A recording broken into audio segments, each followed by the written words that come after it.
Well, on Sunday, we learn more about Jesus as he was led into the wilderness where he was tempted by Satan. Several years ago, I took a trip through the West and I found myself in Death Valley, California. Now, if you didn't know, Death Valley is the hottest place on earth, and because of that, of course, it's really desolate. Now, I remember walking on those ankle-turning rocks and feeling the searing heat from the sun and hearing the warnings of the locals telling me, hey, be careful about the rattlesnakes out there.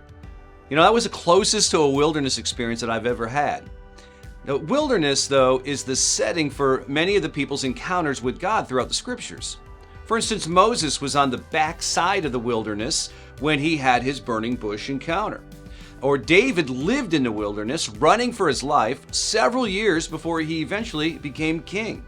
And there's others like Hagar and Jacob and Elijah too. And for all of them, those wilderness experiences were ultimately turning points.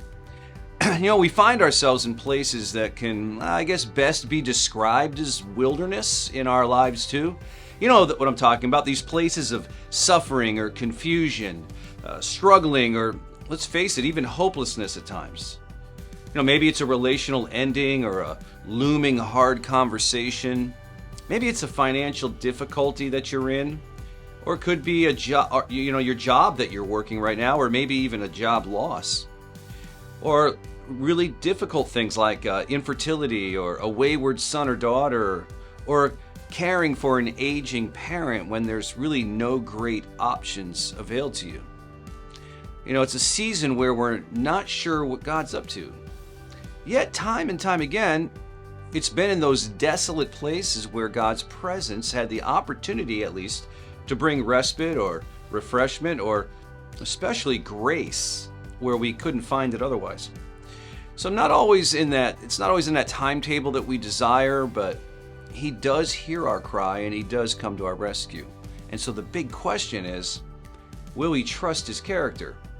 And we should probably ask this, will we allow him to shape ours?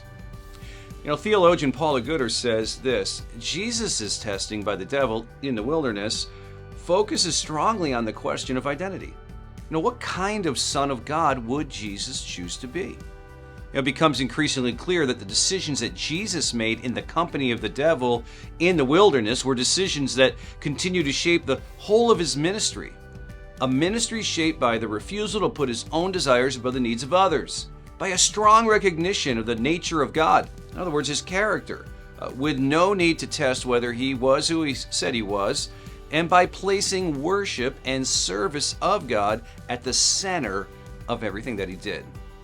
These thoughts challenge us as to what kind of followers and learners of Jesus that we will choose to be. In good times, and especially while we're wandering in the wilderness.